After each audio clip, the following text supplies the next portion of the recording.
Amén. Creo que es importante esta parte. Bueno, quiero tocar un poco la palabra. Voy a hablar de unos versos importantes. Hemos estado hablando de reino. Seguiremos, por supuesto, el tema, pero vamos a ir enfatizando cosas específicas de lo que es el reino de Dios. Y una de las cosas que quiero hablar en esta mañana es una de las armas quizás más poderosas, entre otras hay otras, pero quizás una de las armas más poderosas que tiene que ver con el reino de Dios, que es la palabra del Señor. Una de las cosas que me decía el Espíritu Santo es que mucha iglesia en general y muchos de nosotros estamos asediados por el temor y paralizados por el temor. El temor nos tiene paralizados en muchos aspectos. El temor a no poder pagar, el temor a no poder sobrevivir, el temor a no poder vestirme, temores, diferentes temores. Temor a la muerte, temor a que no voy a encontrar un esposo, temor a que no voy a encontrar una esposa, temor a envejecerme, temor a un sinnúmero de cosas. Y creo que eso es un espíritu que nos está paralizando y no nos permite avanzar, porque una de las cosas que hace el temor es paralizarnos, dejarnos en una parálisis y no nos permite avanzar. Entonces quiero hoy prácticamente hablarle de un arma y enseñarle cómo nosotros batallamos contra ese tipo de cosas. ¿Qué dijo Cristo al respecto de esto y qué nos enseña la Biblia con respecto de esto? Amén. Creo que es importante. Quiero que abra su Biblia en el Éxodo 14. Éxodo capítulo 14, versículo 10.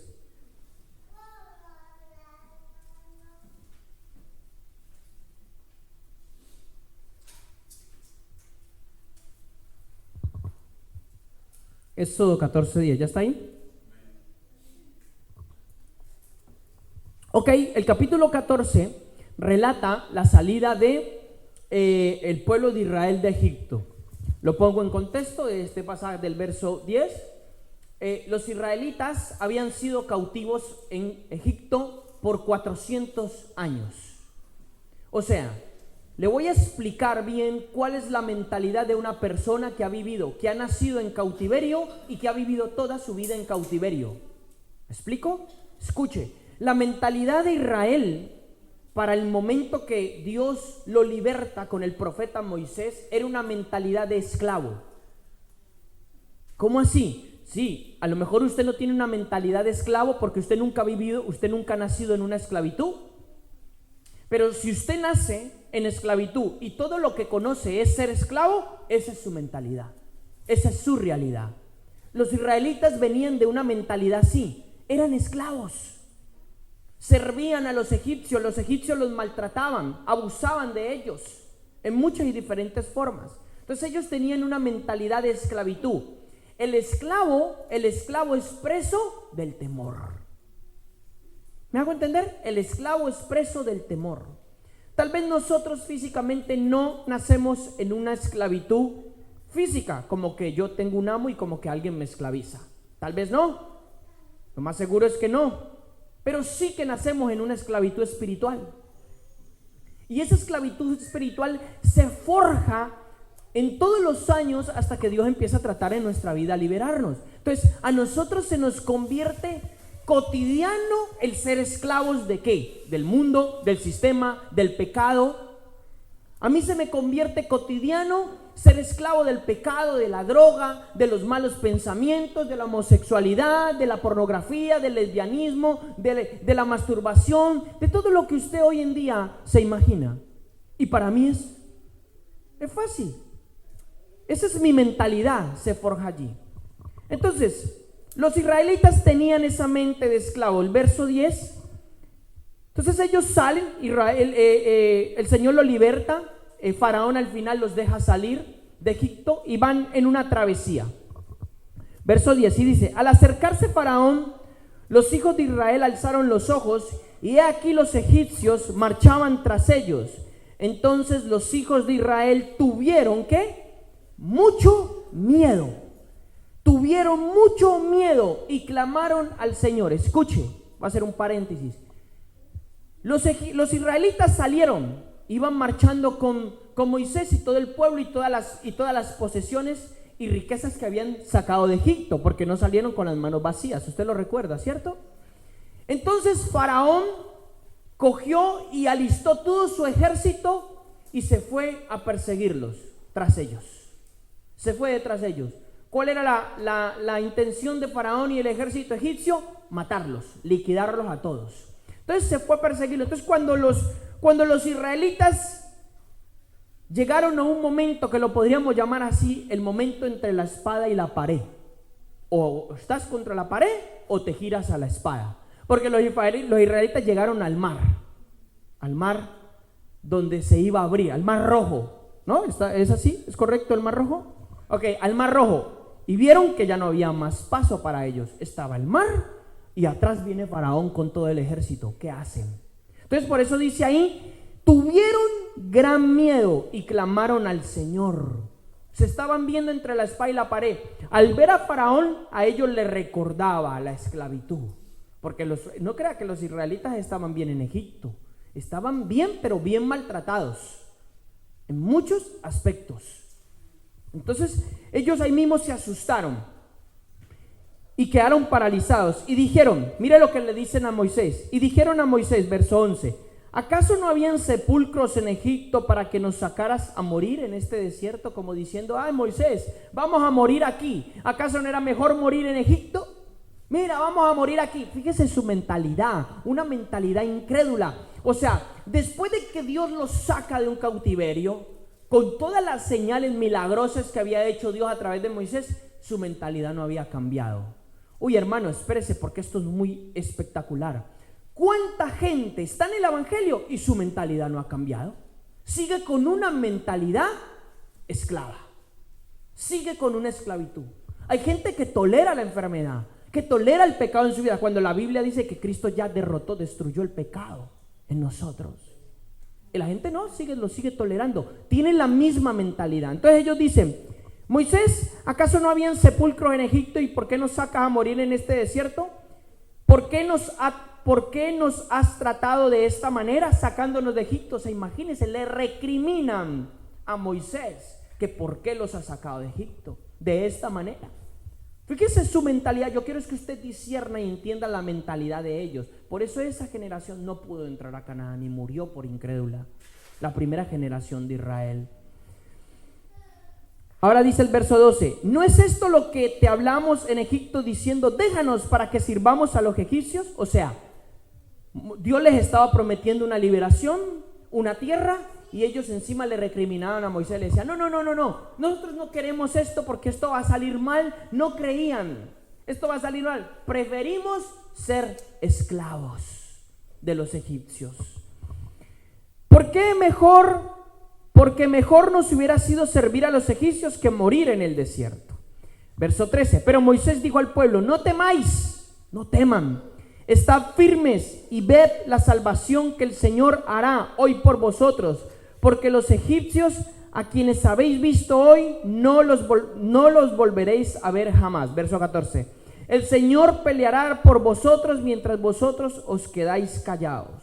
Entonces dijo el Señor a Moisés, fíjese, tanto el temor como la fe se pasan.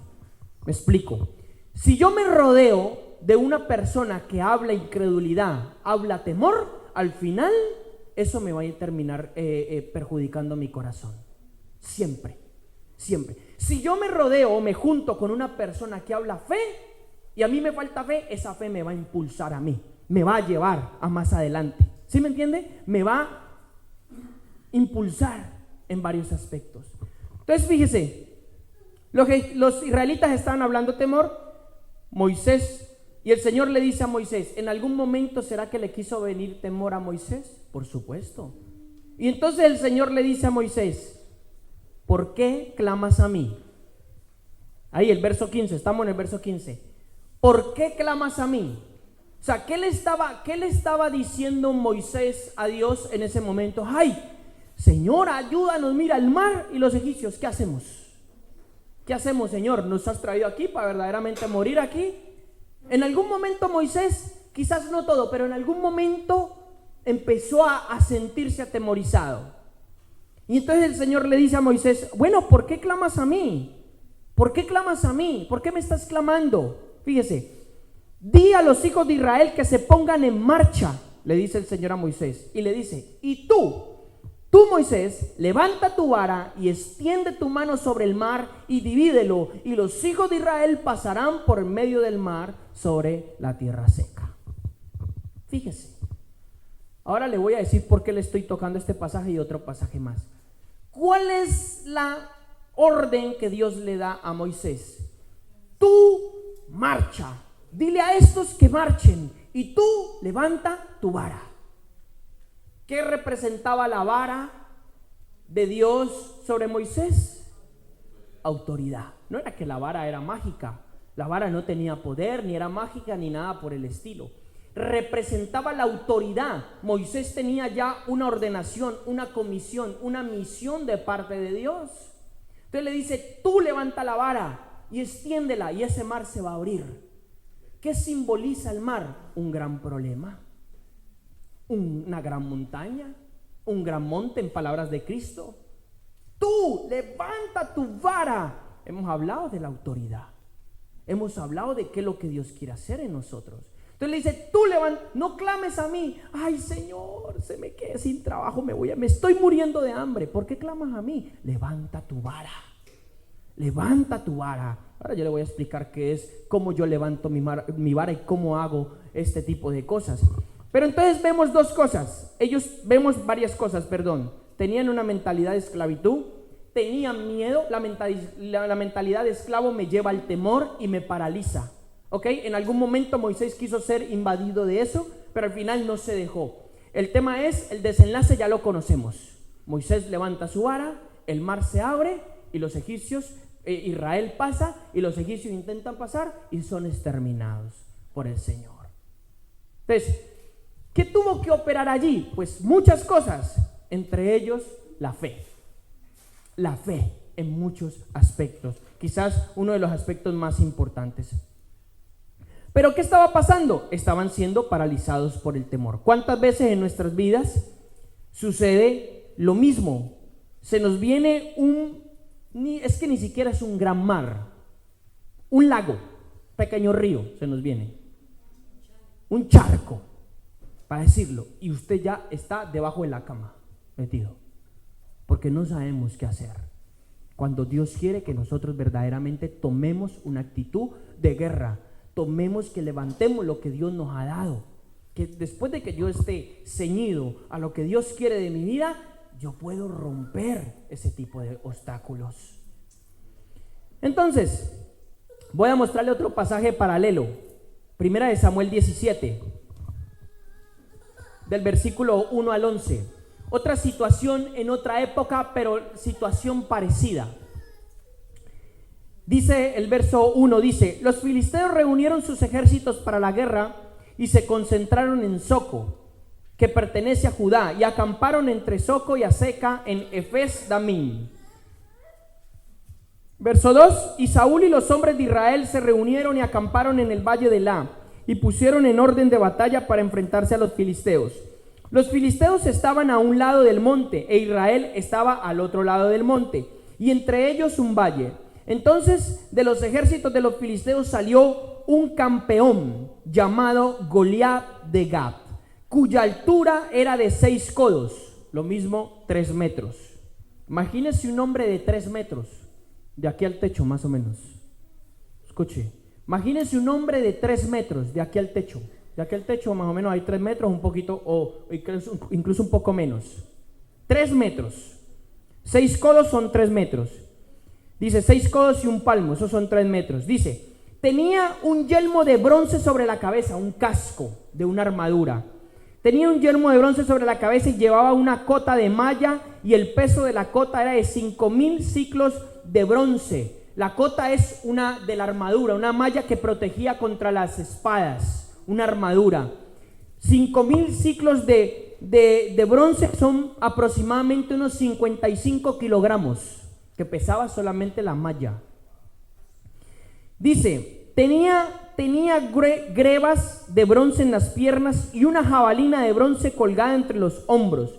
Y el asta de su lanza era como un rodillo de telar, y la punta de su lanza pesaba 600 siclos de hierro, y su escudero iba delante de él. Escuche, estos versos están describiendo a Goliat.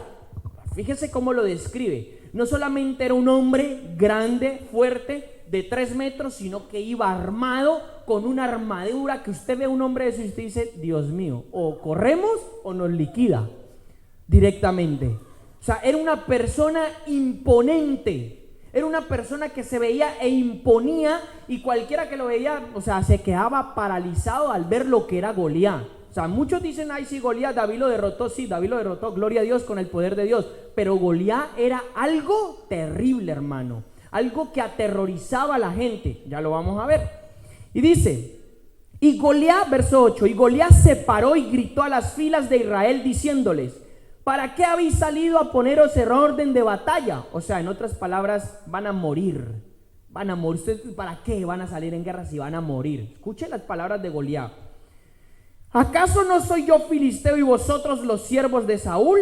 Escogeos un hombre que venga contra mí, y si es capaz de pelear conmigo y matarme, entonces nosotros seremos vuestros siervos. Pero si yo lo venzo y lo mato, entonces seréis nuestros siervos y nos serviréis. De nuevo el filisteo dijo, hoy desafío a las filas de Israel, dame un hombre para que luchemos mano a mano. Escuche, fíjese lo que él como los desafiaba. Primero, él estaba haciendo una guerra psicológica. Los estaba amedrentando. No solamente los aterrorizaba con su gran corpulencia y con cómo era él, sino que los estaba vociferiando. Les estaba diciendo, ustedes van a morir. Ustedes van a morir. ¿Para qué han salido a pelear contra mí? ¿Para qué van a ser nuestros siervos? Etcétera. Eso a Israel lo estaba destruyendo en muchos aspectos. Escuche esto, porque espiritualmente esto tiene un sentido. Tiene un sentido. Psicológicamente el enemigo nos empieza a vencer. ¿Cómo? Con pensamientos de temor. Usted no puede, se va a morir de hambre, no va a salir adelante, etcétera. Y usted está así, sí, amén, está diciendo amén a eso, amén. Al final usted termina en el suelo. Claro, vencido y paralizado por el temor. Sáltese al verso 45. De ahí empieza a hablar un poquito de David. Perdón. Leamos el verso 11 y luego saltamos al verso 45. Dice, cuando Saúl y todo Israel oyeron estas palabras del filisteo, se acobardaron y tuvieron gran temor. ¡Guau! Tremendo, ¿no? Cuando Saúl, ¿quién era el rey? Cuando Saúl oyeron las palabras de Goliat, se acobardaron y tuvieron gran temor. Fíjese, estaban paralizados, todos los de Israel no sabían qué hacer. Era todo un ejército y vieron a ese Goliat, él solito Goliat, con una armadura extremadamente brutal, él el grande y encima con un escudero delante de él. En aquel entonces los escuderos era otra persona que llevaba un escudo grande y entonces protegía al guerrero de las espadas, de las flechas y de todo ese tipo de cosas. O sea, ya no era uno, sino era uno grande, impetuoso, sino eran dos, el que lo protegía y él.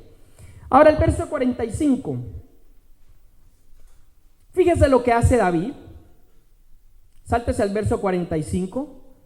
Entonces ahí vemos que David venía, iba, al final David escucha lo que está haciendo este filisteo y tal, y David entra en la batalla. Ustedes los versos lo pueden leer más detenidamente en su casa, pero yo quiero que veamos los puntos claves que quiero ministrar esta mañana. Entonces dice el verso 45 al 47. Entonces dijo David al filisteo, David entró en batalla. Entonces dijo David al filisteo, tú vienes a mí con espada, lanza y jabalina, pero yo vengo a ti en el nombre del Señor de los ejércitos, el Dios de los escuadrones de Israel, a quien tú has desafiado. Y el Señor te entregará hoy en mis manos, y yo te derribaré y te cortaré la cabeza, y daré hoy los cadáveres del ejército de los filisteos a las aves del cielo y a las fieras de la tierra, para que toda la tierra sepa que hay Dios en Israel. ¿Qué es lo primero que hace David? Lanza un lenguaje de fe. Y ese lenguaje de fe produce algo en la esfera espiritual. Vimos que Goliat primero está atormentando con un lenguaje de terror, de temor, de incredulidad, y la gente se dejó aterrar de eso. Pero vino David y le dijo: tú vienes a mí con lanza y jabalina, pero yo vengo a ti en el nombre del Señor, y hoy el Señor te entregará en mi mano y yo te cortaré la cabeza. Efectivamente, así fue. Él lo habló, lo creyó y así se cumplió en ese aspecto. No se dejó vencer ni psicológicamente, no se dejó aterrorizar por nada David. Escuche, y antes de estos versos, Saúl quería poner una armadura en David, que dice que se la puso, pero David no sabía ni caminar con la armadura. Esto simboliza las formas en las que el hombre va a pelear. O sea, en otras palabras, son fracaso delante de Dios. Dios quiere que nosotros ganemos, batallemos, pero con la forma que Él quiere enseñarnos. David cogió 5 piedras y una honda. ¿Ok? En aquel entonces las ondas, o las, ¿cómo le llaman eso en su país? En Colombia le llaman caucheras o ondas. Bueno, tirachinas. En aquel entonces la tirachina no era como hoy en día, son que se estiran porque tienen unas cuerdas elásticas. No, en aquel entonces era de cuero con tiras de cuero, y lo que hacían era esto. Lanzaban la piedra así, ¿ok?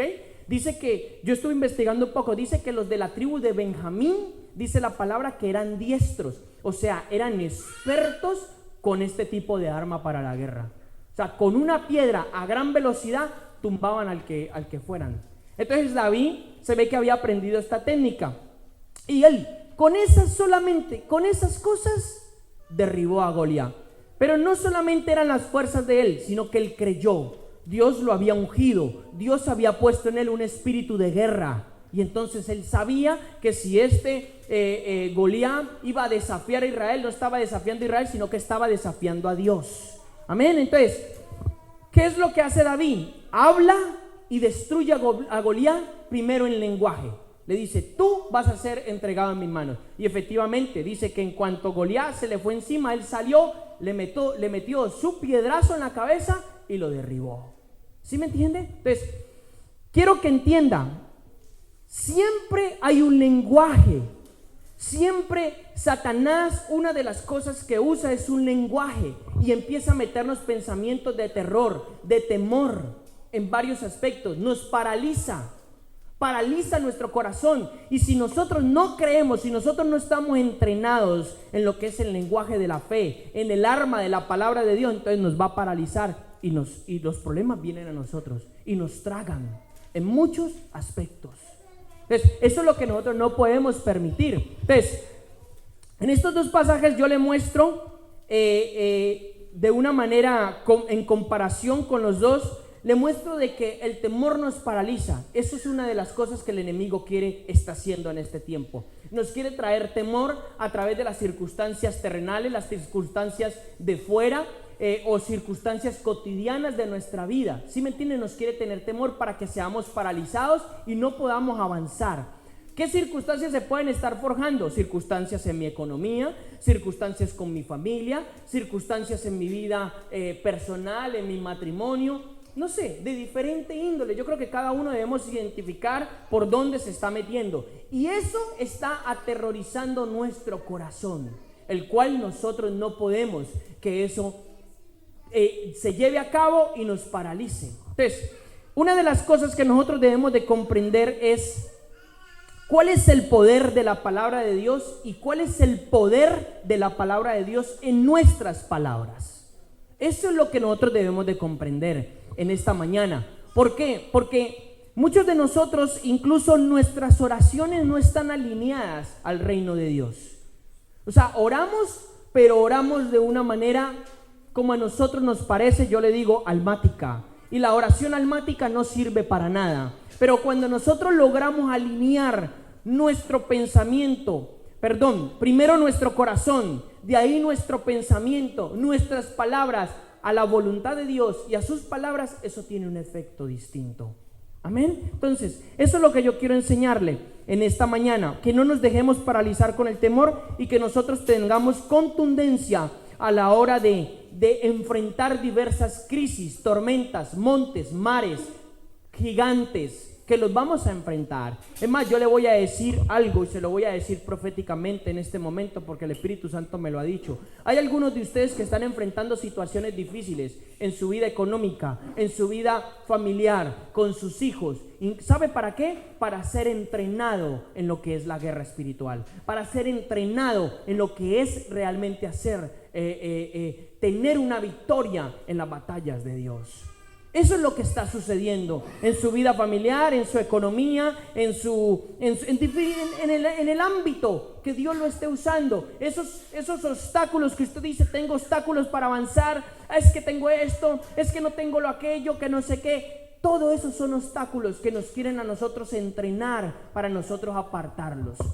Entonces, lo primero que nosotros debemos de comprender es el poder de la palabra de Dios. Vamos a ver varios versos, primero en Hebreos capítulo 1.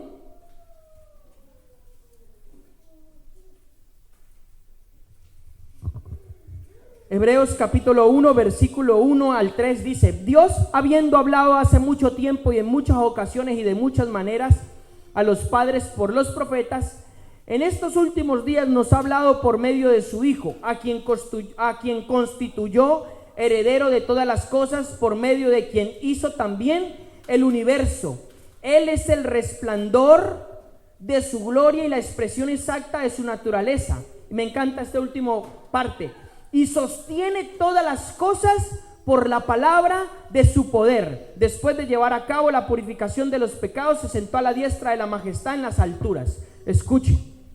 ¿Qué dice? Con la palabra de su poder sostiene todas las cosas. La Biblia también en Génesis capítulo 1 versículo 3 registra algo muy importante. Si quiere búsquelo o anótelo, yo se lo digo. De Génesis 1 capítulo 3 es cuando Dios está hablando y Dios está creando. Cuando Dios crea, nada más que utiliza sus palabras. Él no utiliza sus manos, Él no coge usted ahí haciéndolo, moviendo a la arcilla o algo. Él solamente habla. Y la palabra produce poder y la palabra es creativa, la palabra crea. Entonces Génesis 1:3 dice: Dios dijo, sea la luz, y fue la luz hecha. Entonces cuando Dios dice algo, se hace. Él solamente usa su palabra. Cristo decía, sé sano, y era sano. Sé libre, y es libre. Cristo hacía todo este tipo de cosas. Amén. Entonces hay algo muy especial allí. Entonces la palabra de Dios tiene un poder impresionante, creativo, en muchos aspectos.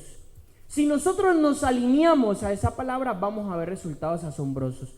Otro verso más, en el libro de Hebreos, pero váyase al capítulo 11, Hebreos 11, versículo 3.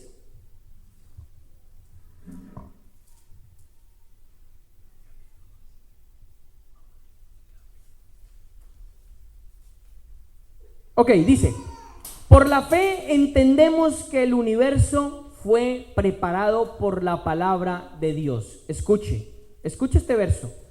Vuelvo y lo repito. Por la fe entendemos que el universo fue preparado por la palabra de Dios. Hay otra versión que dice fue constituido o fue creado por la palabra de Dios. De modo que lo que se ve no fue hecho de las cosas visibles. Vuelvo y repito, de modo que lo que se ve, lo que usted y yo vemos, las cosas físicas, no fueron hechas de las cosas visibles. Entonces, ¿de dónde fueron hechas? De las cosas invisibles, ¿no? Fíjese, es que el verso es tremendo, porque hay que entender lo que está diciendo el verso. Dice que el universo fue hecho por la palabra de Dios. Las cosas físicas, lo que se ve no fue hecho de las cosas físicas, sino que fue hecho de las cosas espirituales, de lo que no se ve. No se ve con los ojos físicos, pero con los ojos espirituales se ve. Entonces, la palabra de Dios ha hecho el universo, ha hecho todas las cosas. Dios dijo, hágase, y se hizo. Se construyó, se hizo, etcétera, el hombre, etcétera, todo este tipo de cosas que nosotros ya conocemos o hemos leído, pero a veces no tenemos una revelación completa. Ahora, Santiago capítulo 1 versículo 21, hay muchos versos Amado, hay muchos versos, yo no los puedo usar todos, lógicamente, porque entonces estaríamos toda la mañana. He escogido los más relevantes en varios aspectos. Santiago capítulo 1, versículo 21. Dice, por lo cual, desechando toda inmundicia y todo resto de malicia, recibí con humildad la palabra implantada. Y ahí viene el último verso, la última parte en énfasis, dice, que es poderosa para salvar vuestras almas. Recibí con humildad la palabra implantada. Andrés, a ver si le puedes bajar un poquito de bajo, por favor. Recibí con humildad la palabra implantada, la cual es poderosa para salvar vuestras almas. Salvar allí no es salvar de salvación, de que yo me voy al cielo y ya está, no. Salvar significa entrar en el reino de Dios, tener prosperidad, tener salud, etcétera, etcétera. Y Santiago dice en este aspecto, con humildad. A veces no recibimos con humildad lo que hablábamos al principio, la palabra de corrección. La recibimos orgullosamente y no la queremos aceptar. Entonces Santiago dice, con humildad reciban la palabra de Dios porque es poderosa para salvar el alma. Entonces, poder de la palabra. Un último verso.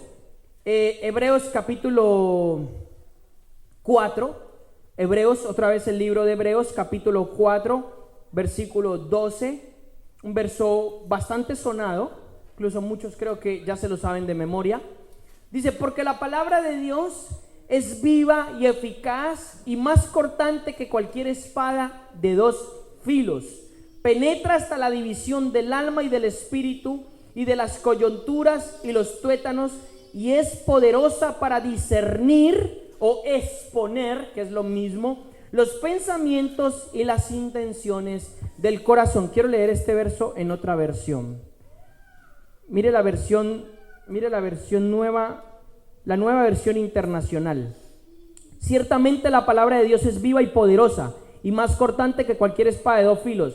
Penetra hasta lo más profundo del alma y del espíritu, hasta la médula de los huesos. La médula de los huesos, ¿qué es? Lo que está más dentro de los huesos, ¿no? La médula ósea. Penetra hasta lo más profundo del alma y del espíritu, hasta la médula de los huesos y juzga. Mire, esta versión dice, juzga los pensamientos y las intenciones del corazón. Juzga no es condena. Juzga, a veces nosotros asociamos el juzgar con condenar y no es lo mismo. No es lo mismo. Juzgar es traer luz en un determinado asunto. Cuando un juez juzga en un juicio normal de cualquier delito, él está juzgando ¿qué? Está esclareciendo los hechos.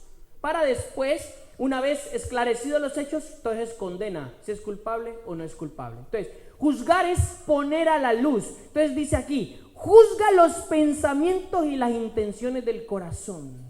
O sea, en otras palabras, saca a la luz nuestros pensamientos y nuestras intenciones. Si son buenos, si son malos, si estamos pensando bien, si estamos actuando bien, si estamos actuando de mal manera, etc. Entonces, a veces dice, ay, es que este pastor sí me confronta. No, hermano, no es el pastor, es la palabra de Dios que salió con el pastor. ¿Sí me hago entender? Entonces, a veces muchas veces nos sentimos, ay, es que lo está diciendo por mí. No, Dios te está hablando. Entonces, muchas veces el orgullo que está en nosotros no nos deja ver lo que Dios quiere tratar con nosotros. No nos deja ver. Entonces nos hace rechazar lo que Dios quiere decirnos en ese aspecto. No es que tienes que ser más obediente, no es que tienes que ser más reverente, no es que tienes que ser más responsable, no negligente, sino diligente con las cosas de Dios, etcétera, etcétera, ¿no?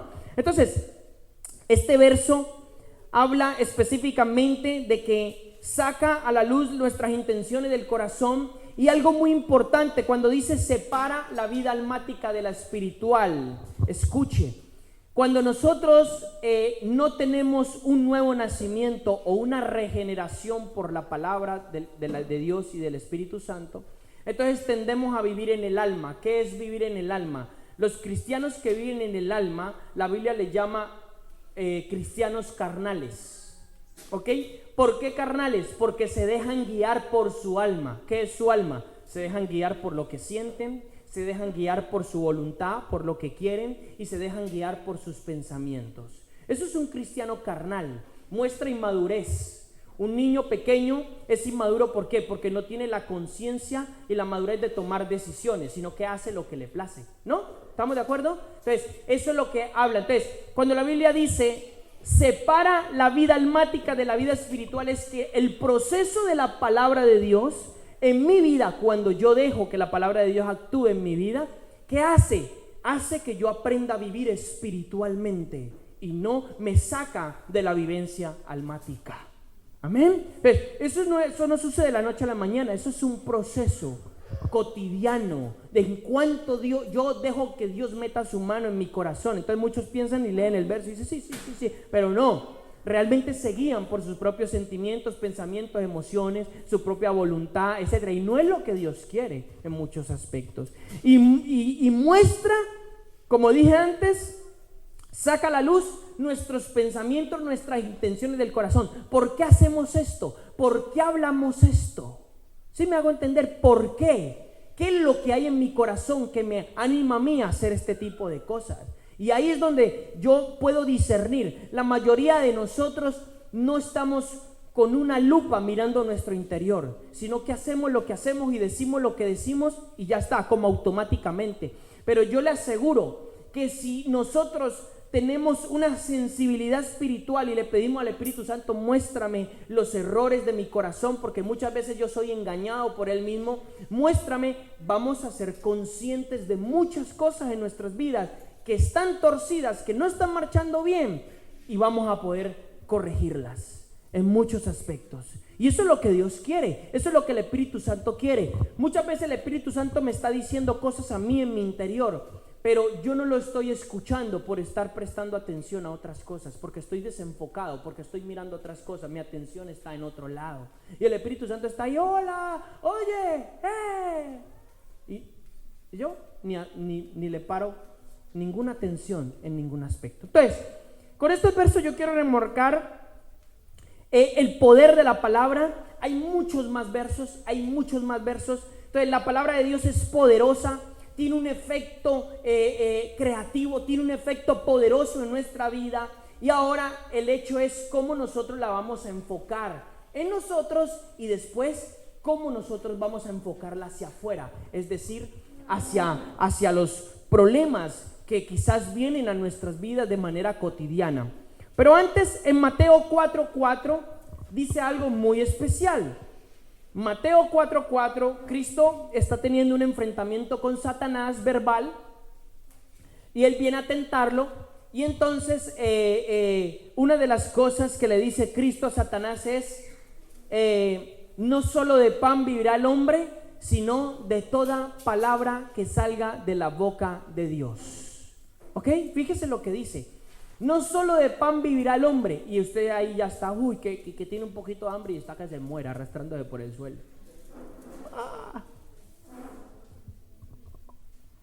La palabra de Dios nos dice, no solo de pan vivirá el hombre. Es que el pan es solamente para sustentar el cuerpo físico, pero lo que va a sustentar toda nuestra vida es el pan del cielo, la palabra de Dios. Esa es la que nos va a sustentar. Entonces dice, no solo de pan vivirá el hombre, sino de toda palabra que salga de la boca de Dios. Ok, ahí hay dos énfasis, que esto lo quiero explicar rápido, para que usted lo entienda. Es sencillo. En el idioma griego, para la palabra de Dios, hay dos palabras en el griego. Dos nada más. Una es el logos y otra es el rema. Explico, para los que no lo saben. El logos es la Biblia escrita, lo que Dios ya estableció, su palabra escrita. Eso se llama la palabra logos en el griego, significa la Biblia escrita, todo lo que Dios hizo. Y la palabra rema es una porción del logos que se aplica a mi vida. ¿Me puede comprender? Entonces, cuando dice aquí Mateo 4:4, no aparece logos, aparece rema. Entonces, ¿qué es lo que está diciendo? No solo de pan vivirá el hombre, sino de toda palabra rema, de toda palabra específica e individual que Dios me dio, vivirá el hombre, viviré yo. Entonces, una palabra de profecía, una palabra profética es una palabra rema, porque se aplica a tu vida. Entonces, con esa es la que yo tengo que pelear. Esa es la que dice más adelante en Efesios 6:17, que es la espada del Espíritu. Ahora, proviene del Logos. No toda la Biblia se aplica a nuestra vida, pero hay partes que sí que se aplican a nuestra vida, que es lo que Dios quiere traer en cada momento. Esa es la diferencia entre el Logos y el Rema. Amén. Algunos lo comprendemos, algunos lo están comprendiendo ahora. Entonces, ¿qué palabra sale en Mateo 4:4? El Rema. Y en Efesios 6:17.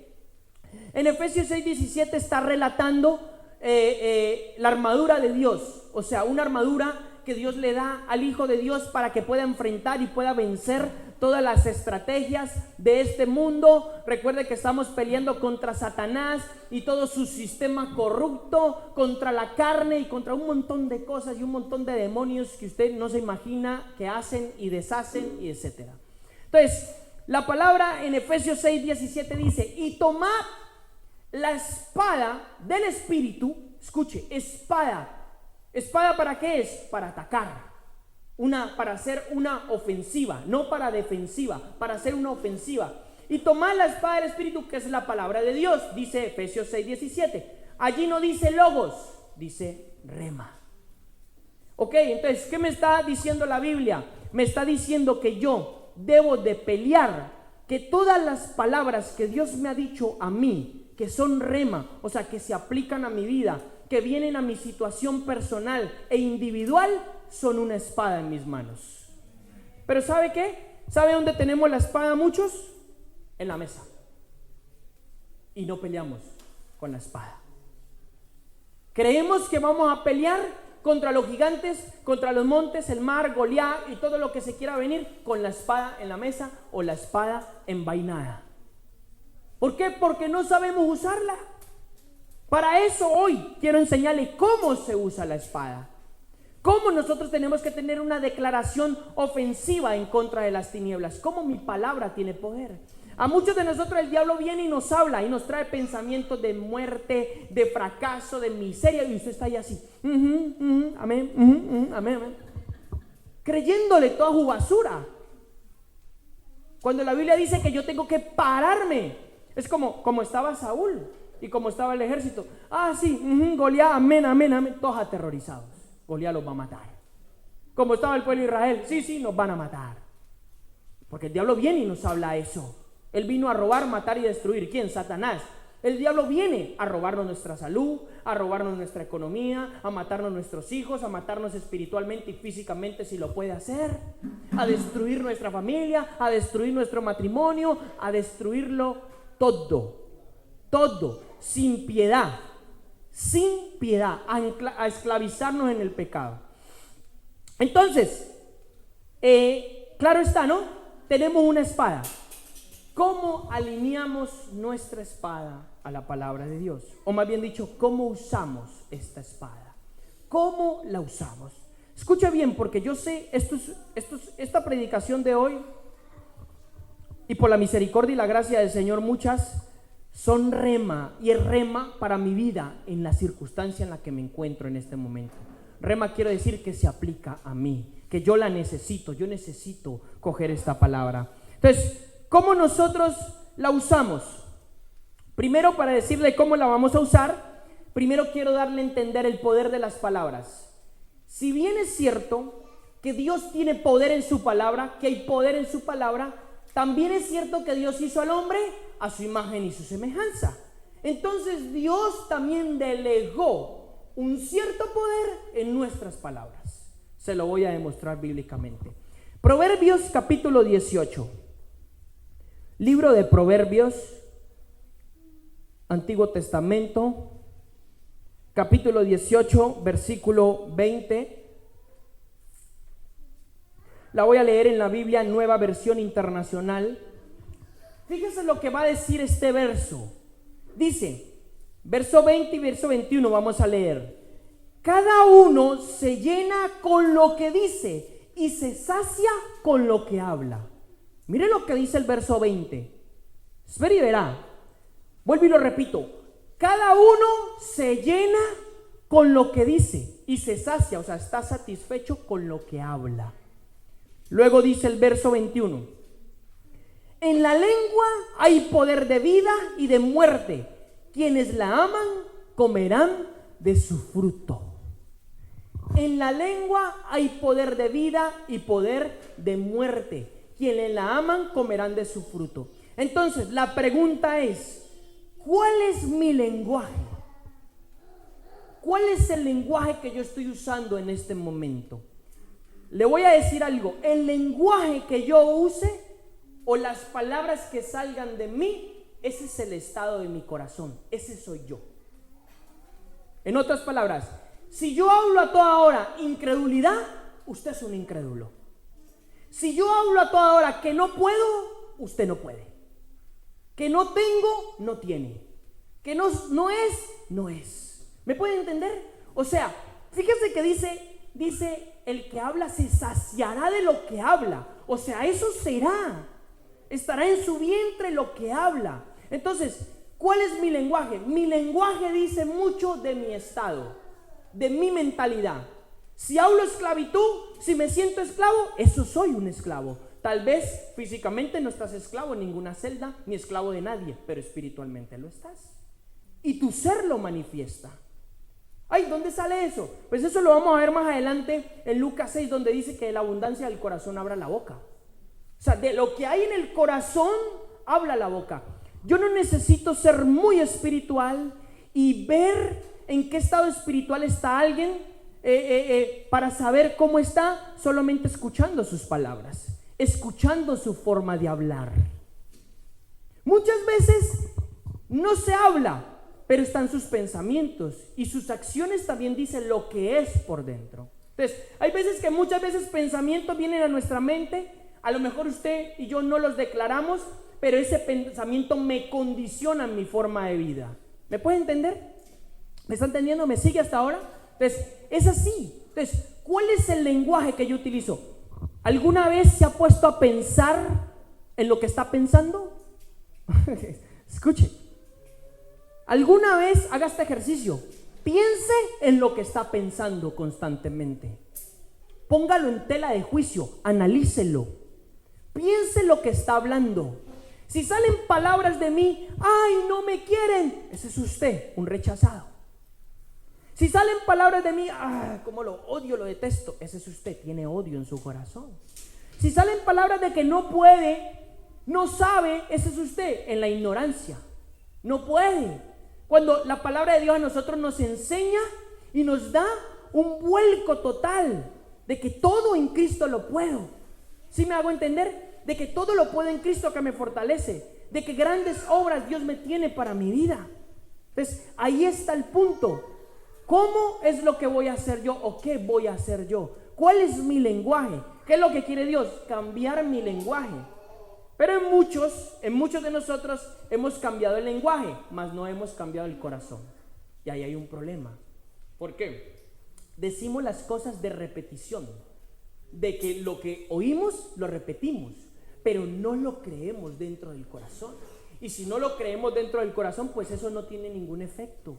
No es una fórmula mágica, no sucede nada. Entonces, ¿dónde está el punto? El corazón. Si mi corazón cambia, se llena de fe, entonces eso es lo que yo voy a hablar. Y eso, como yo lo voy a hablar, eso es lo que yo voy a manifestar, o se va a manifestar. ¿Me puede comprender? Entonces, primero tengo que entender el poder de las palabras, para yo poder saber de que yo no puedo hablar negativamente. Tengo que sacar de mi vocabulario el vocabulario negativo, el no puedo, el no tengo, el no sé. Todas esas palabras que traen un límite en mi vida, tengo que erradicarlas de mi ser. Tengo que erradicarlas desde mi forma de pensar, desde mi corazón. Cristo nos dice que todo lo puedo en Cristo que me fortalece. Cristo me dice que todo lo que pidamos creyendo, eso será. Y muchas cosas, o sea, la Biblia entera está para hacer una reeducación en mi vida, una transformación que yo pueda reflejar el lenguaje del reino de Dios. Entonces, si yo reflejo el lenguaje del reino de Dios desde dentro, la vida va a cambiar, las circunstancias van a cambiar. A mí no me va a vencer el problema, el gigante que se haya levantado, no me va a poder vencer. ¿Sí me puede entender? Entonces, eso es lo que yo necesito saber en este tiempo. Entonces, muchos han atado a sus hijos o se han atado ellos mismos con sus palabras. No, mi hijo no sirve para nada, es un sinvergüenza, nada va a poder hacer, y al final pues el niño eso es lo que sale siendo. Aunque su hijo sea, pero es que ¿cómo hablo si es una realidad? Sí es una realidad, pero no es la realidad que yo tengo que ver. Yo la realidad que tengo que ver es ¿qué? La realidad de Dios, la realidad de la fe. Esa es la realidad. O sea, Dios permite que hayan ciertas circunstancias a mi alrededor que quizás tenga una realidad negativa, pero Dios quiere que yo cambie esa realidad negativa a la realidad de Dios. Por eso Dios lo permite, no por otra cosa. O sea, Dios no nos lo va a poner fácil en todos los aspectos. ¿Sí me puede comprender? Entonces, ¿qué tengo que hacer? O me dejo que esa realidad me arrastre, o empiezo a golpear esa realidad desde la fe que Dios ha puesto en mi corazón y a crecer. Entonces, hay alguna palabra, hay otra palabra en Mateo 12. Mateo 12, entonces, recuerde, yo tengo que adquirir la palabra de Dios. ¿Y cómo se adquiere esto? Pues hermano, se adquiere teniendo una intimidad con el Espíritu de Dios y empezando a comerse literalmente la palabra de Dios en mi vida. O sea, toda la palabra que se ha estado soltando en los últimos 3, 4 domingos es una palabra que me está, si yo la absorbo, me la como, la digiero, soy diligente con ella, es una palabra que a mí me está haciendo subir de nivel, me está llevando a otro nivel.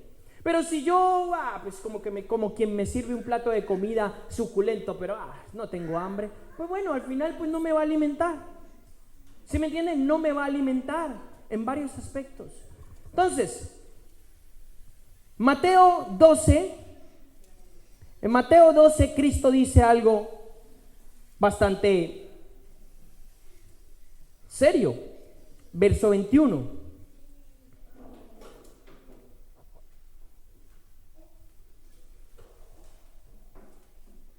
Perdón, verso 36. 12:36. Dice, pero yo les digo que el día del juicio todos tendrán que dar cuenta de toda palabra ociosa que haya pronunciado, porque por tus palabras se te absolverá o serás justificado, o por tus palabras se te condenará. Escuche, por tus palabras serás justificado o por tus palabras serás condenado. Y no solamente en el día del juicio. Cuando yo hablo mal, eso me trae condena. Satanás automáticamente puede poner un lazo, una cadena, un yugo en mi vida, porque hablo mal, porque hablo. ¿Quién es el que habla vida? Dios. ¿Quién es el que habla muerte? Él, el enemigo. Entonces, ¿a dónde me voy yo? ¿A las tinieblas? ¿A la muerte? ¿O a la vida? ¿O a la luz?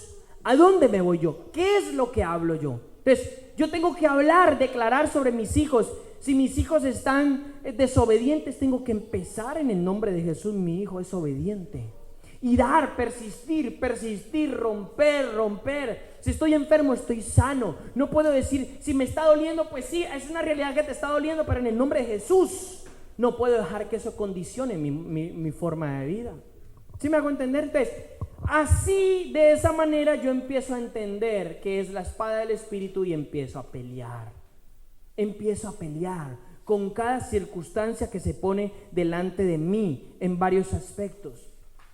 Ahora, lo que les hablaba ahora, Lucas 6:45. Lucas 6:45, Cristo está hablando y está hablando contra los fariseos y Él está hablando sobre el corazón, ¿vale? Y en el verso 45, Él termina diciendo, de la abundancia del corazón habla la boca. Yo lo voy a ampliar más. De la abundancia del corazón, tú haces, tú piensas, tú vives. Vuelvo y lo repito.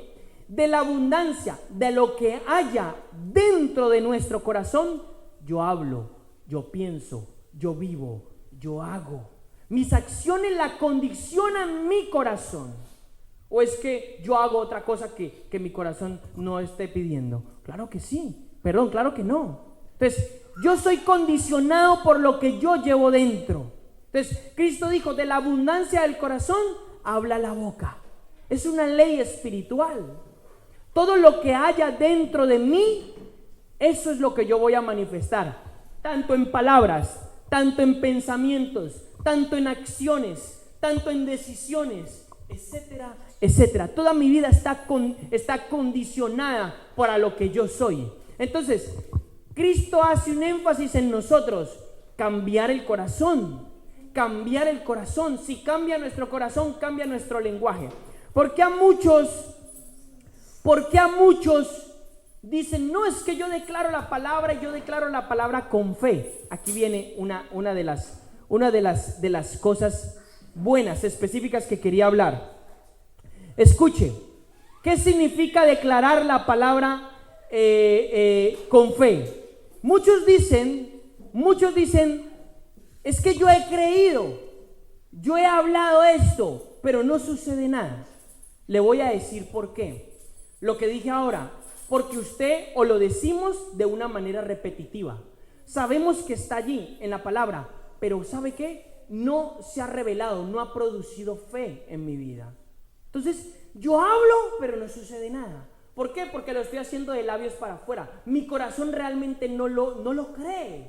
Es más, yo lo voy a hablar y dentro de mi mente hay un montón de dudas. ¿Será? ¿No será? Estoy que sí, que sí, no, que sí.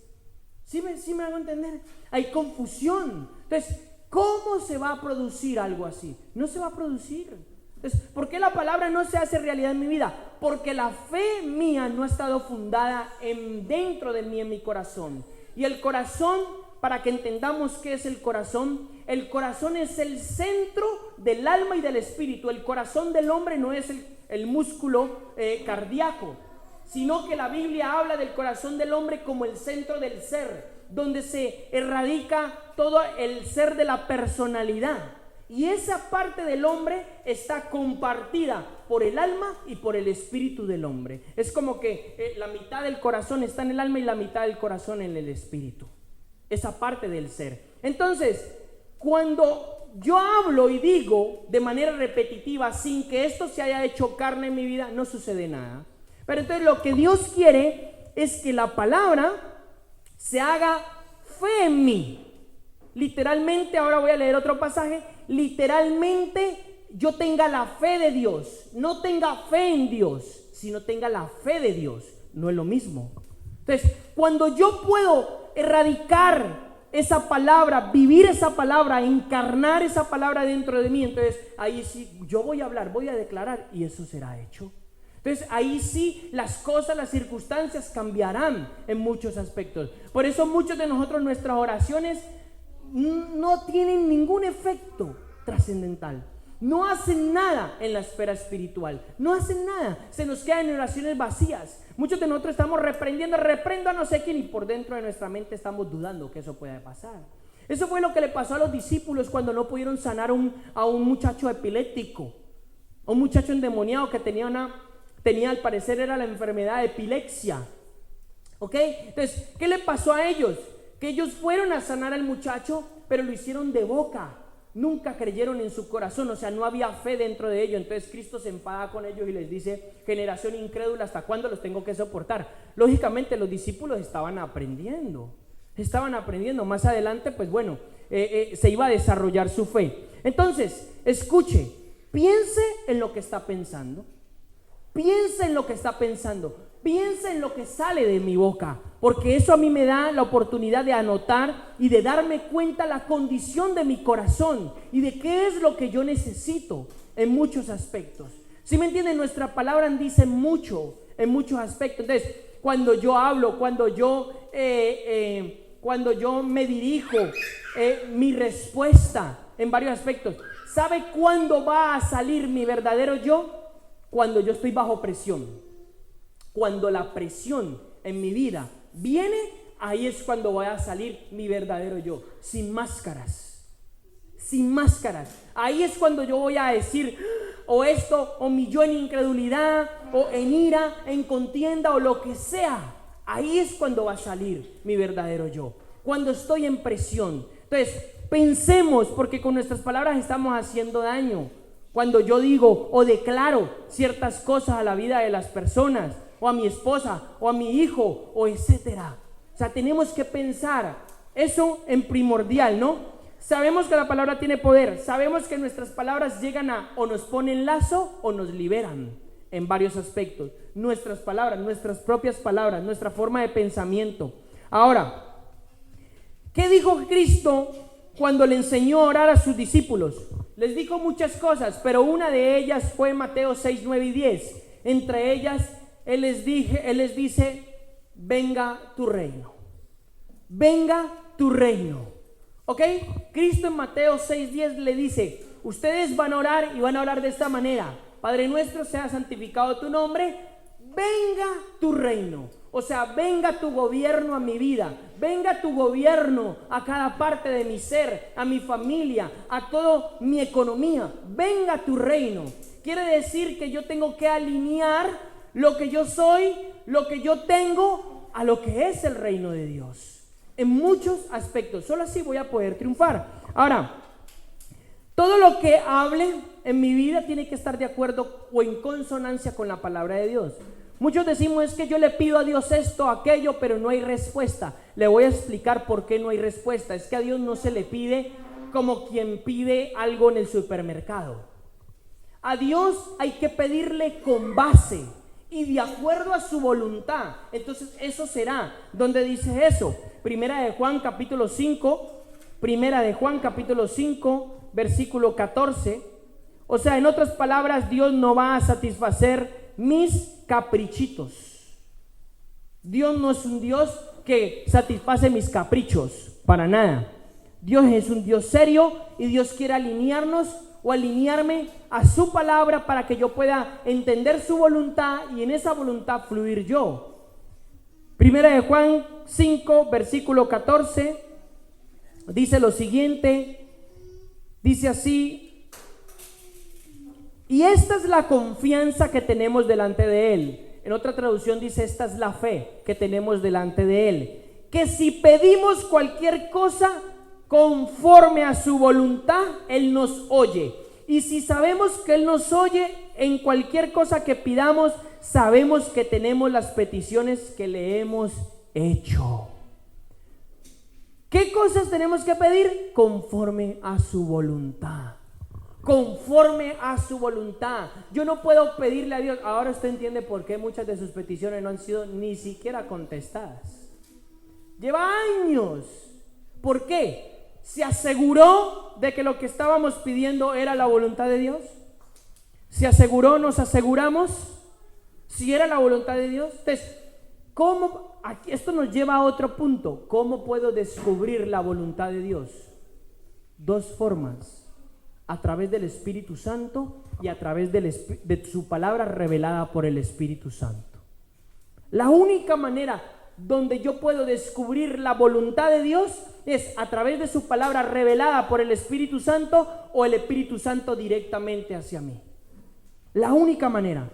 Entonces eso nos lleva a ¿qué? A dependencia, a depender del Espíritu Santo. Entonces yo ya no oro ni pido como a mí me pareció hacerlo, sino que tengo que pedirle al Espíritu Santo que me ayude a orar por una determinada situación. ¿O qué tengo que hacer en varios aspectos? Muchas veces ni siquiera yo se lo he pedido al Señor y Dios ya me manda la respuesta a través de un versículo bíblico que se aplica a mi vida. Y eso es lo que yo tengo que orar, eso es lo que yo tengo que declarar. O sea, Cristo está diciendo en Mateo 6:10, venga tu reino a mi vida. Cristo lo que está diciendo y está enseñando es que yo tengo que ser el vehículo por el cual la voluntad de Dios se establezca, ya sea en mi vida, en mi familia o en la vida de otra persona. Yo tengo que ser ese vehículo. Dios lo ha establecido de esa manera. ¿Sí me entiende? Dios no lo va a hacer solo. Él ha establecido que Él quiere operar o hacer las cosas a través de sus hijos. Entonces, si yo alineo mis palabras a la voluntad de Dios, entonces yo voy a pedir conforme a la voluntad de Dios. En varios aspectos. Yo no voy a pedir, porque si nos damos cuenta y si analizamos nuestro pedir está fundado en egoísmo, en vanagloria y en cosas de la carne que por supuesto no van a ser respondidos. No van a ser respondidos en ningún aspecto. Ay, Señor, elévame y hazme y úsame como esas personas. Pero ¿cuál es la motivación de esa oración? La vanagloria, el orgullo, la carne. Eso a Dios como si no le estuvieran diciendo nada. ¿Sí me entiende? Pero si yo oro de una manera entendiendo la voluntad, ¿cuál es la voluntad del Señor? Señor, yo me humillo y lo que tú desees hacer conmigo, entonces la situación cambiará. ¿Sí me hago entender? Entonces, ¿por qué no recibimos lo que pedimos? Número uno, porque pedimos bajo el alma, o sea, caído, bajo cosas que no están correctas, intenciones incorrectas delante de Dios y no es la voluntad de Dios. Número dos, porque pedimos sin fe, no lo hemos creído en el corazón. Lo decimos de boca, solamente de boca, y entonces no sucede nada. No sucede nada en nuestra vida. Juan 15:17, el Evangelio de Juan 15:17 va a decir algo importante también de parte de Cristo. Dice así, Juan 7. Si permanecéis en mí y mis palabras permanecen en vosotros, pedid lo que queráis y os será hecho. Vuelve y dice, si permanecéis en mí. ¿Qué significa permanecer en Cristo? Vivir en Cristo, vivir por Cristo, para Cristo, vivir en, por y por Él. Eso es permanecer en Cristo. Entonces, si permanecéis en mí, mis palabras permanecen en vosotros. Si yo vivo en Cristo, Cristo es el verbo, Cristo es la palabra. Si yo vivo en Cristo, Cristo permanece en mí. Y entonces ahí sí, eso marca una posición en mí. Y entonces todo lo que pidieres os será hecho. Porque ya no voy a pedir conforme a mi yo, mi manera egoísta. Ya no voy a pedir conforme a mi pensamiento ni mi voluntad. Voy a pedir conforme a la voluntad de Cristo. O lo que es lo mismo de Primera de Juan, capítulo 5, 14 y 16. Conforme a la voluntad de Dios. Y entonces será hecho. ¿Sí me hago entender? Entonces, mucha gente utiliza estos versículos y dice, no, tranquilo, pídale a Dios el viaje, pídale a Dios el viaje. La pregunta real es, ¿el viaje es la voluntad de Dios? Entonces usted se tira 4 años pidiéndole a Dios un viaje a la China, pero resulta que la voluntad de Dios no es que usted vaya a la China. Pues ahí se va a quedar toda su vida pidiéndolo, que no se va a ser concedido. Si se concede es porque usted mismo se lo concedió. Se buscó el dinero, prestó el dinero, hizo lo que tenía que hacer y se fue. Pero Dios no se lo dio. ¿Sí me está entendiendo? Que puede ser el caso.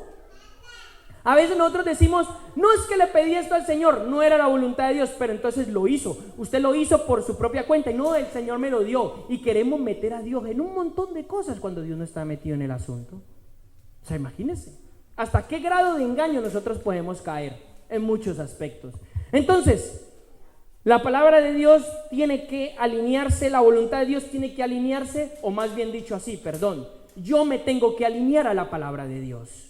Mi vida se tiene que alinear a la palabra de Dios, a la voluntad de Dios. Entonces eso me da una posición a mí de autoridad, de que yo pueda hablar, pueda declarar y las cosas puedan cambiar en mi vida. Es la manera con la que se usa la espada del Espíritu, no de otra forma. ¿Sí me entiende? Dios no va a hacer lo que a mí me dé la gana que Él haga. Al revés, yo tengo que hacer lo que Dios quiere que yo haga. A ver, aquí ¿quién manda? Donde manda capitán no manda marinero, dicen por allí, ¿no? Entonces, ¿aquí quién manda? El Señor. Entonces yo tengo que hacer lo que Dios quiere, lo que Él dice de mí, en varios aspectos, alinearme a Él. Entonces las cosas cambiarán. Ahora, vamos a ver una cosa. Cristo enseñó algo muy importante. Marcos 11. Libro de Marcos. En cierta ocasión, Marcos capítulo 11, versículo 12, sucedió algo. Cristo habló de esto que estoy enseñando, le hice una introducción, un entendimiento a algo, y luego lo quiero introducir a las palabras de Cristo que son las más importantes. Ahora dice, Cristo y los discípulos vivieron una situación, la parábola de la higuera. Realmente no fue una parábola, ellos le dicen así, en algunos evangelios le dice así, pero fue una vivencia real de ellos. Dice, al día siguiente cuando salieron de Betania, Jesús tuvo hambre. Y viendo, claro, Jesús tenía hambre, claro. ¿Usted qué pensaba? ¿Que Jesús no tenía hambre? Estaba en un cuerpo físico también. Ok, Jesús tuvo hambre y viendo de lejos una higuera con hojas, Una higuera es algo que da higos, ¿no? Si usted no estoy mal. Ok. Viendo una higuera de lejos con hojas, fue a ver si quizás pudiera hallar algo en ella, o sea, fruto. Cuando llegó a ella, no encontró más que hojas, porque no era el tiempo de los higos. Y Jesús, hablándole a la higuera, escuche, Cristo hablándole a la higuera, le dijo: nunca más coma nadie fruto de ti. Fíjese lo que dijo Cristo: nunca más coma nadie fruto de ti. Y sus discípulos le estaban escuchando. Bueno, ok, eso quedó así. Visualice la escena, está la higuera aquí, Cristo va a buscar higos, no hay, bueno, nunca nadie más coma fruto de ti. Los discípulos sí lo escucharon. Aparentemente no pasó nada, se fueron. No pasó nada inmediatamente, se fueron, ¿vale? Se fueron, caminaron por allí. Y luego el verso 20. Por la mañana, cuando pasaban otra vez por el lugar, vieron que la higuera estaba seca desde las raíces. Escuche, vuelvo y repito, por la mañana, cuando otra vez pasaron por ese mismo lugar, vieron que la higuera estaba seca desde las raíces. Entonces Pedro, acordándose, le dijo: ¡ay, maestro, mira, la higuera que maldijiste se ha secado! Y Jesús respondió diciéndole, escucha, esto era una lección para ellos. Y Jesús respondió diciéndoles: tened fe en Dios. Aquí es donde vamos. El original griego no dice tened fe en Dios. El original griego dice tened la fe de Dios. Escuche, eso cambia mi posición. ¿Cuánto? Muchísimo. Da un giro de 360 grados. Muchísimo. Porque no es lo mismo tener fe en Dios que tener la fe de Dios. ¿Cuándo puedo yo tener la fe de Dios? Cuando Cristo vive en mí. Cuando el Espíritu de Dios es uno conmigo. Yo pienso lo que Él piensa, hablo lo que Él habla. ¿Me puede entender? Entonces no es lo mismo tener fe en Dios que tener la fe de Dios. Entonces el original griego dice: tened la fe de Dios. En verdad os digo que cualquiera que diga a este monte, aquí viene, cualquiera que diga a este monte, quítate y arrójate al mar, y no dude en su corazón, sino que crea que lo que dice va a suceder, le será concedido. Fíjese. Luego dice: por eso os digo que todas las cosas por las que oréis y pidáis y creed que ya las habéis recibido, os serán concedidas. ¿Por qué Cristo habla del monte? ¿Qué simboliza el monte? Ya lo hemos hablado, los problemas. Entonces, ¿qué le está diciendo o qué me está enseñando el Señor a mí? Yo tengo que hablar, primero que todo, entender las palabras, entender el poder de la palabra de Dios. Número 2, entender el poder de mi palabra para cambiar mi lenguaje. Número 3, tengo que alinear mi corazón a la palabra de Dios. Número 4, tengo que usar la espada del Espíritu y hablarle a las circunstancias de mi vida. ¿Que tiene una gran pobreza? En el nombre de Jesús esa pobreza la tiro, la echo fuera de mi vida. ¿Que tiene una enfermedad? Lo mismo. ¿Que sus hijos están en problemas? Lo mismo. Que lo que le suceda. Lo que le suceda. Vuelvo y le digo, proféticamente le estoy hablando. Yo no necesito decirle así le dice el Señor.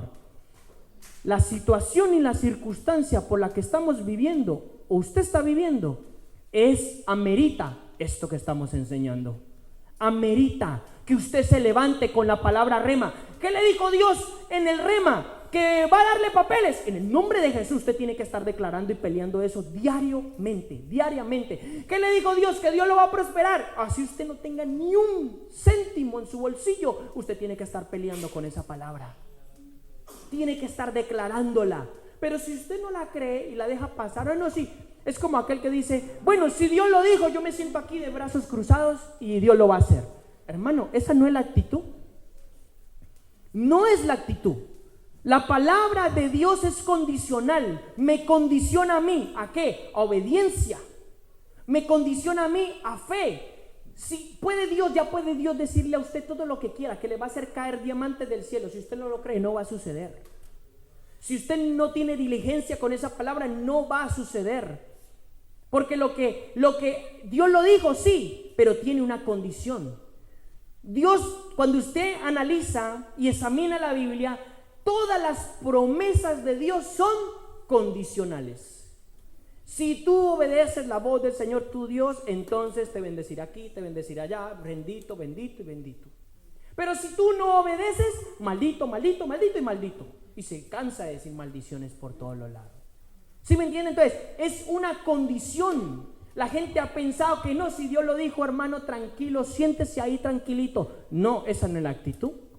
La actitud mía es que yo tengo que levantarme a batallar y a pelear con esa palabra que Dios me dio, con eso que Dios está haciendo en mi vida, día tras día. Hermano, dedique 15, 30 minutos donde usted medita en las palabras que Dios le está hablando y empieza a declararlas, y empieza a declararlas.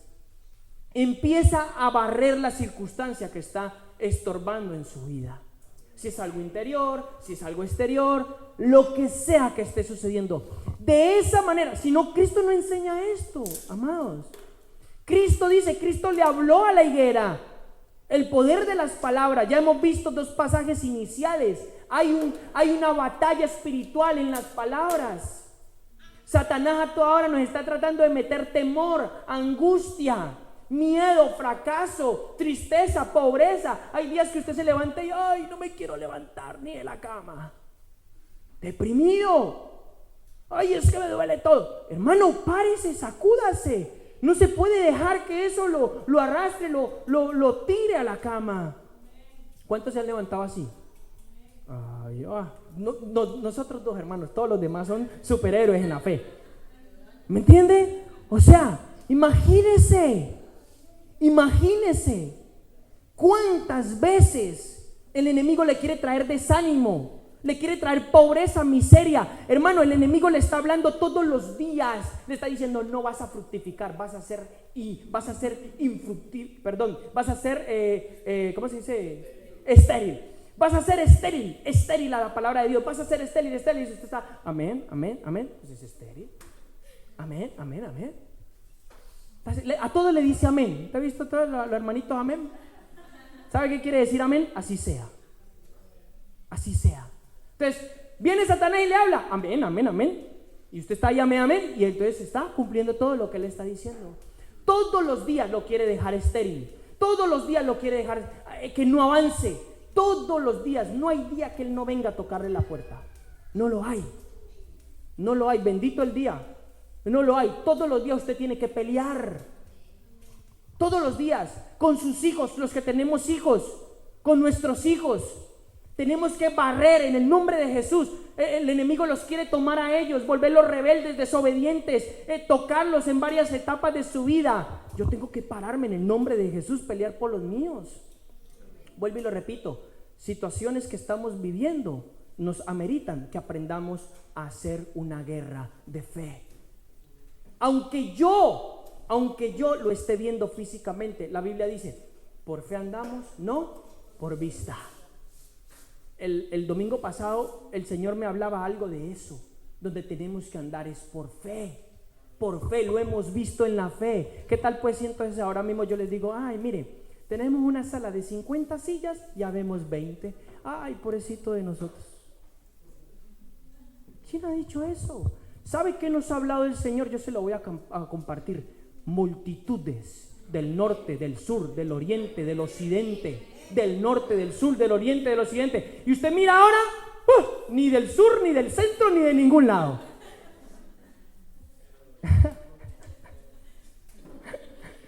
Claro. ¿Por qué? Porque es en fe. Lo tenemos que ver en fe. Es en fe. Dios ya nos lo dio a nosotros. Ya lo tenemos. Eso es la fe. Otro día voy a predicar de la fe porque es una llave del reino. Voy a enseñar la fe, etcétera, hasta bastante profundo. Pero bueno, hoy quiere el Señor enseñarnos esto. Levántese con su palabra rema. Levántese en muchos aspectos. Muchas veces el enemigo quiere tocar mis hijos y el Señor me dice, acuérdate lo que yo te he dicho. Sí, en el nombre de Jesús. Porque quiere venir a traerme quizás no grados de temor, pero sí preocupación. Ay, mis hijos, no, ¿qué hago? Dios mío, Señor. No, en el nombre de Jesús tengo que pararme con el rema de Dios. Fíjese cómo es Dios de hermoso y de proveedor. Él sabe, o sea, Él nos prepara de antemano Él nos prepara de antemano para la circunstancia que vamos a enfrentar, es decir, para el monte que se nos va a levantar, para el gigante que se nos va a levantar. Él ya nos da una alternativa, ¡pum!, nos da una palabra de fe, que con esa nosotros tenemos que pelear y tumbar ese gigante. Fíjese, y en el momento que no la ha dado, si usted la busca, el Señor se la da.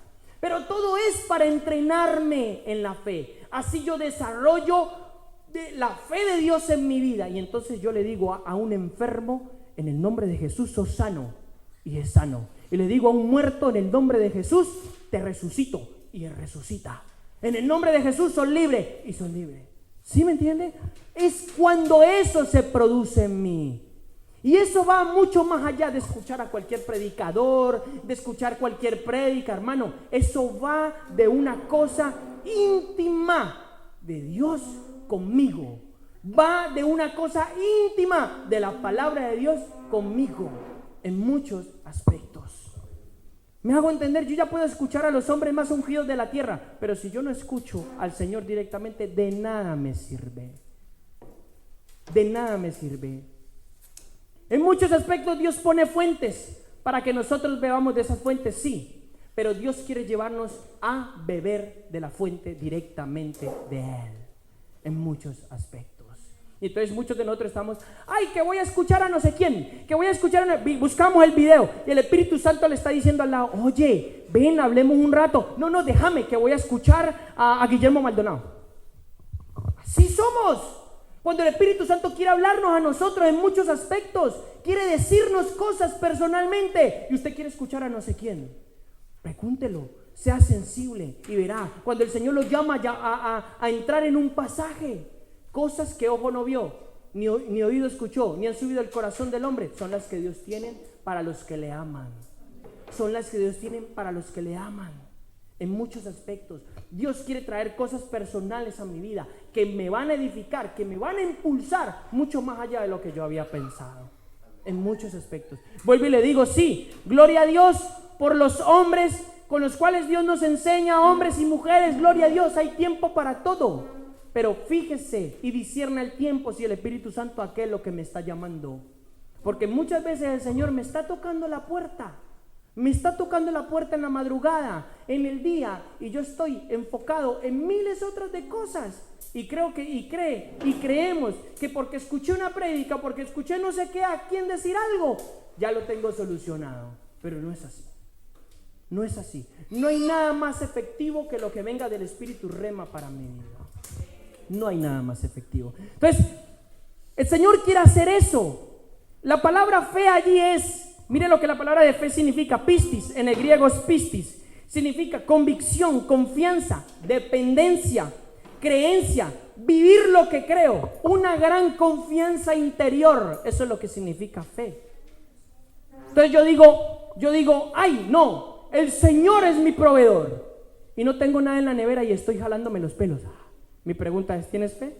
Por supuesto que no. Tu actitud está demostrando que no dependes de Dios, que no tienes confianza en Dios. Cuando la fe dice eso, estás hablando algo, estás dudando de lo que Dios está haciendo. ¿Qué es lo que hace el enemigo? Sembrar duda. Duda. La duda, en el momento que entra la duda en mi corazón, ya me desvió. Yo ya no puedo hacer las cosas. Duda. Duda. Donde yo vacilo. Donde yo estoy entre dos cosas, sí o no, dudoso. Dios no quiere eso. El enemigo es artífice en poner esto en nuestros corazones, en muchos aspectos. Entonces, tenemos que alinear. Cristo enseñó, usted tiene que hablarle al monte, a los gigantes, a los problemas, a los Goliat que se levante de su vida. Recuerde a David, Dios te entregará mi mano, y así fue. Dios te entregará mi mano, y así fue. Entonces, ¿cuál es el problema que usted está enfrentando? ¿Cuál es la crisis? ¿Cuál es el Goliat? ¿Cuál es el gigante que usted está enfrentando? Ay, hermano, gloria a Dios, aleluya, ahora ninguno. Bueno, gloria a Dios, lo va a enfrentar.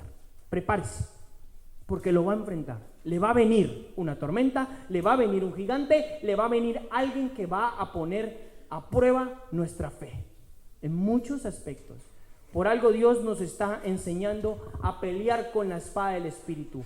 Ya tiene que orar enérgicamente. Ay, Señor, pero es que necesito que lo cambies. No, en el nombre de Jesús.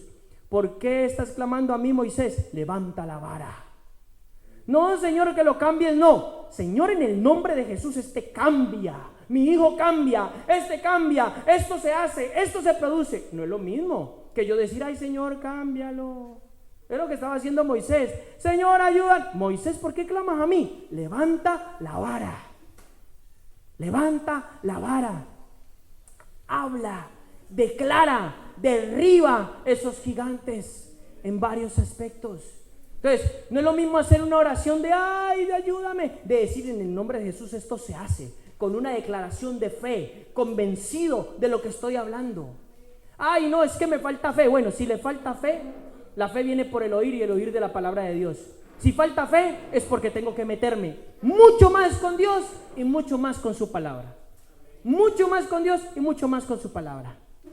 El otro día me contaban el testimonio de una hermana que nos ha visitado y que ella toma apuntes y dice, no, es que yo cuando llego a mi casa repaso y repaso porque es que hay algo que se está produciendo en mí. Está reconociendo lo que Dios está haciendo en ella y que la está haciendo tomar determinaciones y la está llevando a otro nivel que quizás no tenía. ¿Qué está pasando? La fe de Dios está haciendo una con ella. Pero cuando yo, ay, me voy a jugar PlayStation, no me voy a hacer otra cosa, pues nada, hermano, pues ahí está, ahí se quedó, sin fruto, sin nada, en ningún aspecto. ¿Me puedes entender? Entonces, Dios nos llama a diligencia. Con este verso termino, Romanos 4:17. Pablo está hablando de la fe de Abraham. El capítulo 4 de Romanos es un capítulo que yo se lo recomendaría para que lo leyera en su casa, con detenimiento, con intención de estudio, no para que usted diga, ¿qué diremos entonces? Ya, lo terminé. Y no entendió nada. Que lo lea con entendimiento, con delicadeza, con detenimiento, párese a pensar, medite lo que Dios quiere decirle. El capítulo 4 de Romanos, el título dice Abraham justificado por la fe. Ese capítulo dice cosas tan tremendas que a Abraham no le importó que su cuerpo físico estaba acabado para recibir la promesa de Dios. O sea, en otras palabras, me dice que a Abraham no lo frenaron ni las circunstancias físicas más adversas que él podía atravesar. ¿Cuáles eran? Su vejez, para él poder tener una promesa de parte de Dios. En este caso de la promesa era Isaac. A él no lo detuvo eso. Escúcheme, para añadirle más al problema de Abraham, al gigante de Abraham, ya no solamente era su vejez. Usted sabe que el hombre cuando es viejo pues pierde su virilidad. ¿Estamos de acuerdo? Normal. Pero para añadirle más a ese problema, su mujer era estéril. No, pues ya, sí, imposible. Ya nunca iba a tener un hijo. Abraham, así en esas circunstancias, ¿quién? Imposible. Pero dice que él no se dejó vencer por eso. Creyó y vio la promesa de Dios. Por eso dice, su fe le fue contada como justicia. Y luego el verso 17, que aquí es donde yo lo quiero llevar, de este mismo capítulo, dice, como está escrito, Pablo está relatando lo que Dios le ha dicho a Abraham. Como está escrito, te he hecho padre de muchas naciones, delante de aquel en quien creyó, o sea, que es decir, Dios, que da vida a los muertos, y me encanta lo último, que llama las cosas que no existen como si existieran. Dios llama las cosas que no existen como si existieran. Y cuando yo veo esto que está hablando de Dios, esta naturaleza, cuando yo analizo la Biblia, yo veo que cada hombre y cada mujer que Dios levantó no era físicamente lo que Dios decía que ellos eran. Un ejemplo, Gedeón. Dios le dijo que era un guerrero. ¿Y Gedeón qué era? Un campesino. Oye, hermanos, de campesino a guerrero hay un trecho muy grande. Dios nunca llamó las cosas de lo que ellos eran. Siempre dijo algo que ellos no eran. En este caso, Gedeón. Moisés, ¿qué era? Moisés no era ningún libertador. Moisés no era ningún libertador, ni nada, ni profeta, ni nada. Moisés estaba pastoreando las ovejas de su suegro, por allá en un monte. Pastor de ovejas. Mire Dios lo que hace con Moisés, mire Dios lo que hace con Gedeón, mire Dios. Entonces, Dice este capítulo, Dios llama las cosas que no son como si fueran. Eso es un lenguaje que tiene que estar dentro de mí. Dentro de mí. Llamar las cosas que no son como si fueran, o sea, como son, en el nombre de Jesús. Tengo que verlo en el Espíritu. Entonces, les ponía el ejemplo. El Señor nos ha dado palabras para que fundemos nuestra fe. ¿En qué? Nos ha dicho, tranquilo, del norte, del sur, del oriente, del occidente van a venir a beber de esta agua. En eso estamos parados. Y mire, vea, aquí, 20 nada más y 30 sillas solas. Y ay, usted me ve, uy, amor, ¿me ves desilusionado? Ay, pobrecita, amor, ora por mí. No vamos a poder pagar el hotel. Hermano, en el nombre de Jesús, si Dios ha hablado, aquí estoy, vea, feliz y contento saltando en una pata. Porque estoy confiado que si Dios lo dijo, hermano, ya puede caerse y partirse el mundo en 1000 pedazos, que eso va a ser. Estoy confiado en cada aspecto de mi vida. ¿Por qué? Porque es así. Eso es fe. No me guío por lo que veo, me guío por lo que veo en los ojos de la fe. Me guío por lo que veo en los ojos de la fe. Entonces, ¿qué es? Mi pregunta hoy para usted es, ¿qué es lo que usted está viendo? Allí está el punto. ¿Qué es lo que yo estoy viendo? ¿Lo físico o lo espiritual?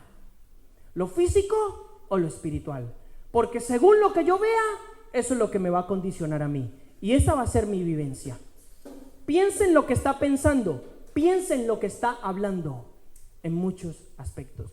Yo sé que hay personas aquí que Dios las está estirando fuerte en varios aspectos. Se ven que, como decimos nosotros, nos vemos ya a gatas, que ya no sabemos qué hacer. Nos está estirando el Señor para que se produzca la fe. Entonces, ¿qué tengo que hacer? Hablarle a esa circunstancia, derribar esa circunstancia de mi vida.